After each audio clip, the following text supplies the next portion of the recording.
Très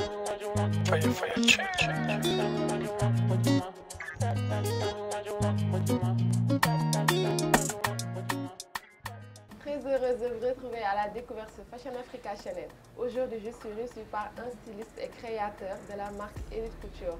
Il fait des vêtements sur mesure de costumes africains et des créations. Bonsoir Mbaye Sall. Bonsoir madame. Pouvez-vous vous présenter aux téléspectateurs de Fashion Africa? Je suis Mbaye Sall, comme vous dites. Je suis styliste sénégalais résident à Dakar. D'accord. Depuis quand avez-vous commencé le stylisme? J'ai commencé le stylisme il y a à peu près une quinzaine d'années ou plus. Voilà. Donc, pouvez-vous nous parler un peu de votre enfance? Mon enfance, je suis né, grandi ici à Dakar, plus exactement à la Médina. J'ai été à l'école française, à l'école coranique aussi. Bon, à part ça, je faisais le sport. Mais à l'école aussi, je faisais un peu de la couture parce qu'il y a ma maman qui avait un atelier de couture. C'est par là que j'ai attrapé le virus. Bon, depuis aussi, ouais. Bon, je peux dire c'est un don, mais j'ai reçu une formation aussi, bon, dans une école de la place. Mais le métier que je fais, c'est pas un métier qu'on apprend forcément à l'école. C'est juste, c'est plus un métier qu'on apprend par expérience. Voilà, tu te rapproches de quelqu'un qui le fait, qui te transmet ça par expérience. Bon, la majeure partie, c'est comme ça. Voilà. Il y en a qui l'apprennent à l'école, mais c'est une petite proportion. Donc, vous avez fait une formation en stylisme? En stylisme, oui, dans une école de la place. Là, vous avez eu beaucoup d'expérience? Bon, un peu, une quinzaine, moins d'une vingtaine d'années, en général. Vous êtes passé par quelques maisons de couture ou bien vous avez juste créé votre marque? Non, je ne suis pas passé par les grandes maisons de couture, comme vous dites. Bon, dès que j'ai fini ma formation, j'ai entrepris mon propre label, voilà, qui s'appelle Elite Couture.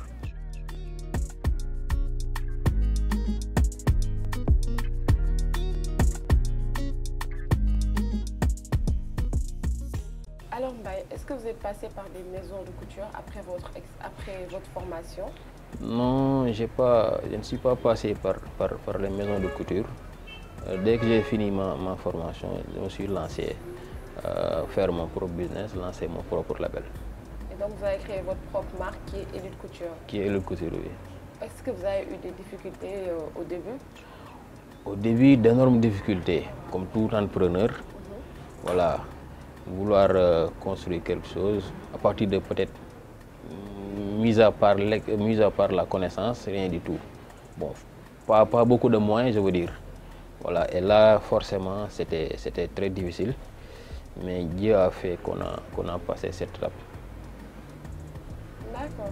Et là, au début, comment se passaient vos relations avec vos clients jusqu'à ce qu'ils s'accrochent? Jusqu'à ce qu'ils s'accrochent. Bon, au début, c'était difficile, comme je dis, pour faute de moyens, mais techniquement, on a été assez bien outillés.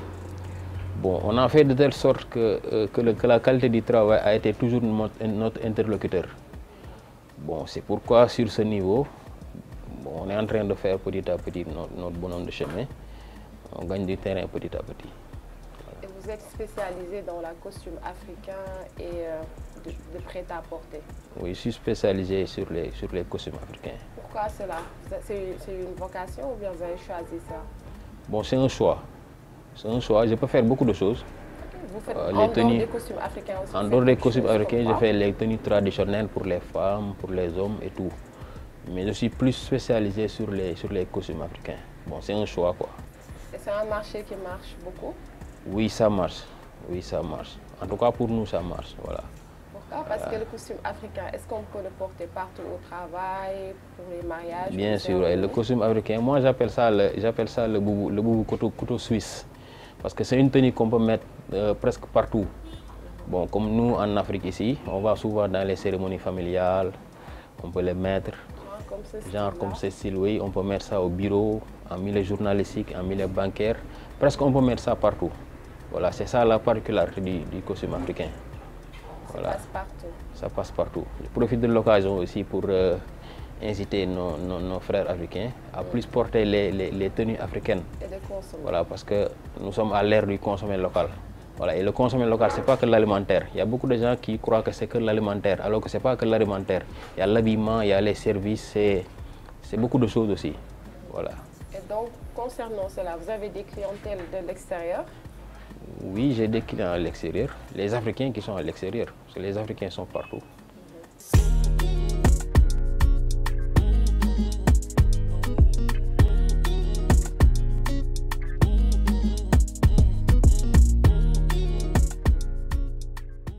Donc, quels sont les tissus que vous utilisez pour faire, là je vois une diversité. Oui, c'est une diversité. On fait du super 100, des cachemires, il y a les brocards. C'est beaucoup de tissus, hein? Presque tous les tissus que l'on utilise pour faire les costumes. Et donc, chaque tissu est avec le type de climat?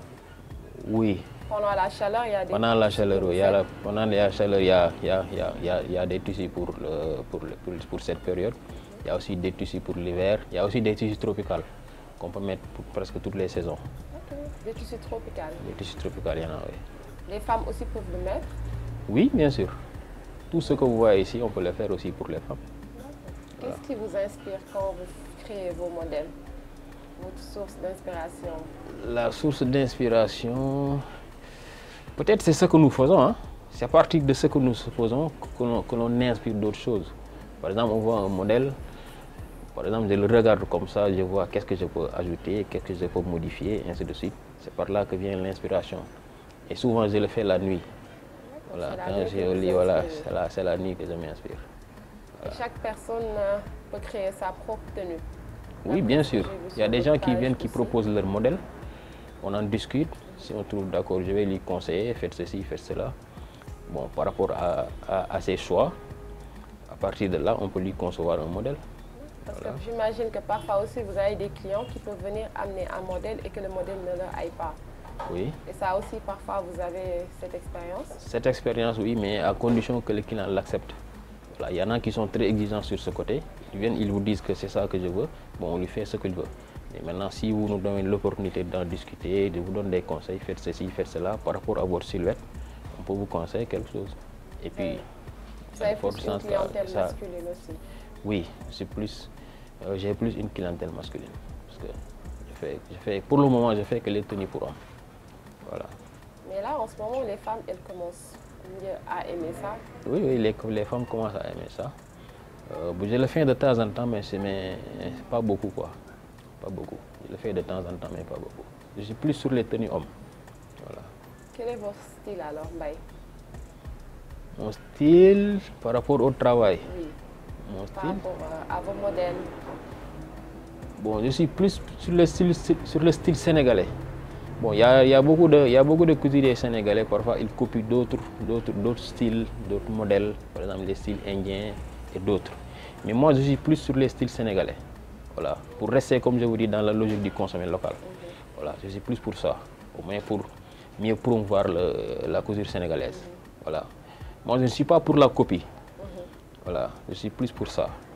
Donc, vous prenez le style sénégalais que vous mélangez avec le style moderne? Voilà, c'est le style sénégalais que l'on mélange, comme vous dites, avec le style moderne pour mieux valoriser la couture sénégalaise. Bon, c'est ça ma vision, moi.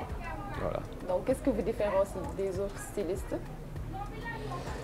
La différence, bon, ça, je ne peux pas trop dire ça, mais peut-être, comme je vous dis, il y a des gens qui font la copie, mais nous ne faisons pas dans la copie.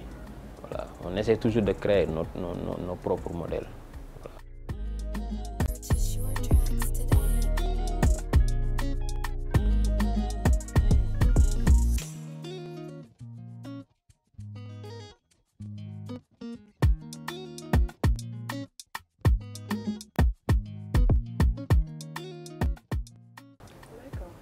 Et pensez-vous que les créateurs comme vous occupent une bonne place sur le marché sénégalais? Oui, bien sûr, bien sûr. Il y a beaucoup de styles sénégalais, hein.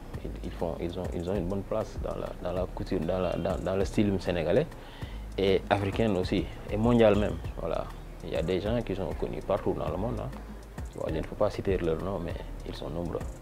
Ok. Et là, vous avez déjà participé à des événements, des défilés ou créé votre propre défilé? Non, j'ai pas encore participé à des défilés ni créé mon propre défilé, mais j'ai participé à beaucoup de manifestations, des foires, des expositions. Par exemple, la foire universelle qui s'est passée récemment à Dubaï, j'ai été là-bas, et parmi dans d'autres stylistes. Voilà, je participe souvent au mois du consommé local que le ministère du Commerce organise. Et tous les ministères de commerce aussi de la CEDEAO, ça s'organise, ça se prépare même au mois de novembre. J'ai participé à beaucoup d'autres foires dans la sous-région aussi. Super, c'est très bien ça.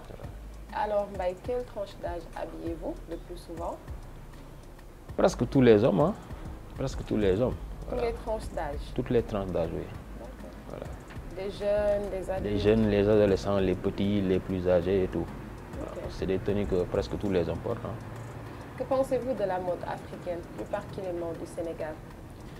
De la mode africaine, je pense que la mode africaine est en train de gagner du terrain, plus particulièrement la mode sénégalaise. Bon, comme je suis sénégalais, je suis pour la mode sénégalaise. Bon, maintenant, globalement, on est en train de gagner du terrain. Parce que si vous voyez les tenues africaines, même les autorités ont commencé à mettre ça dans les rencontres internationales. Oui. Dans les rencontres internationaux. J'incite aussi les gens bon, c'est pas pour fuir la concurrence, mais de plus porter ce que les Africains font. Au lieu de mettre les costumes européens, par exemple. Voilà. Ça, c'est une doléance pour inciter les gens à vraiment mettre ce que les Africains produisent. Voilà, comme nous sommes à l'ère du consommé local, parce que tout le monde dit que, les techniciens ont dit que c'est la solution par rapport à la conjoncture. Voilà. Si, ça c'est très important, c'est un message qui est très important de véhiculer. Voilà. Donc il faudra que l'on consomme plus local. Voilà, il faut consommer local. Ouais, donc c'est ça vos impressions concernant la mode sénégalaise? Oui, je crois qu'on est en train de gagner du terrain. Voilà. Voilà.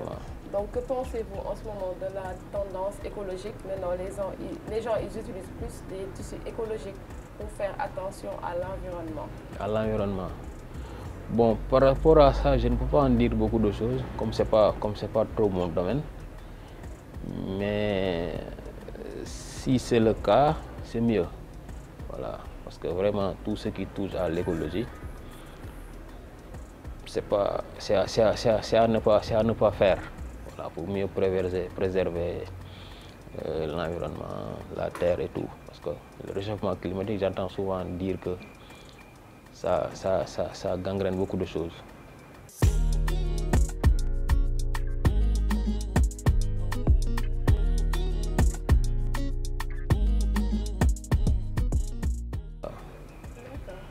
Alors, Mbaye, là, est-ce que vos prix sont abordables? Parce que tout le temps, ces mains, c'est un peu plus cher. Et je pense que c'est à cause de ça que certaines personnes n'osent pas venir vous approcher parce qu'ils se disent oui. Non, du tout. Non, du tout. Les prix sont abordables par rapport à la qualité du travail aussi. Voilà. Les prix sont très abordables. Hein. Les prix sont pas chers. Voilà. Comme vous dites, il y en a qui le disent, mais c'est pas cher. C'est sûr ça? Non, c'est pas du tout cher. Parce que des fois, les gens en tout cas, c'est beaucoup moins cher que les costumes qui viennent d'ailleurs. Voilà. Et là, vous travaillez avec d'autres gens, des artisans ou autres pour faire vos tenues? Non, je ne travaille pas avec d'autres artisans, mais juste j'ai une petite équipe qui est là avec moi, des collaborateurs avec qui je travaille, voilà, qui sont dans la structure. Voilà. Ok. Donc, quels sont vos futurs projets? Les projets, je compte ouvrir une école. Voilà, je compte ouvrir une école de couture dans l'avenir. Voilà, ça c'est vraiment un projet que j'ai depuis longtemps.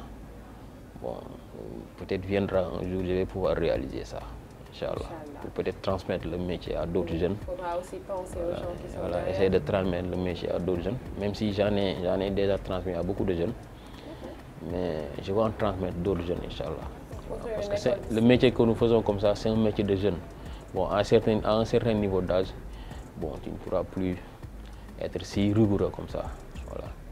Bon, à ce niveau, je compte bien avant ça, mettre en place une école de couture, Inch'Allah. Pour transmettre la relève.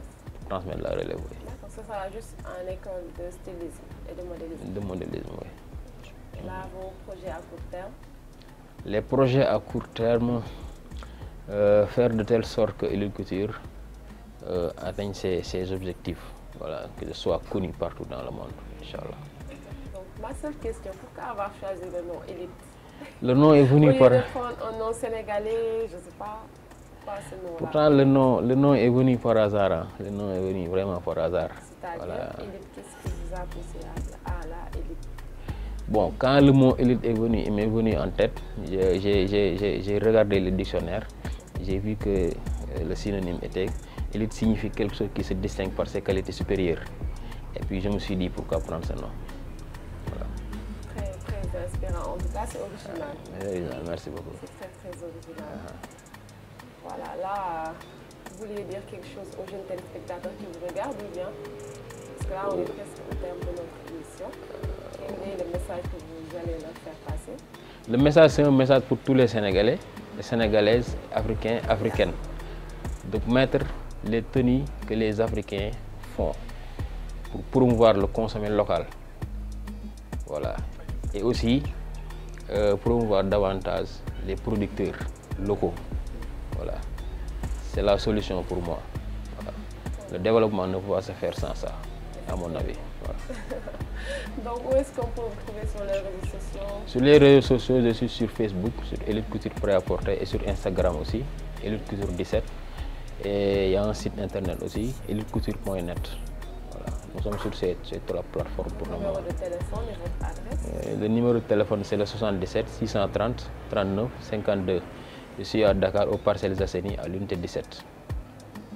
En tout cas, merci beaucoup de nous avoir reçus. C'était un plaisir. C'était un plaisir pour moi aussi. Donc, vous donnez rendez-vous bientôt aux Africains hein, pour d'autres défilés. Pour d'autres défilés, Inch'Allah. Je donne rendez-vous à tous les Africains, Sénégalais, Sénégalaises, pour d'autres manifestations, Inch'Allah. Peut-être après Fashion Africa TV oui, aussi. Fashion Africa, on se voilà. lave la partie.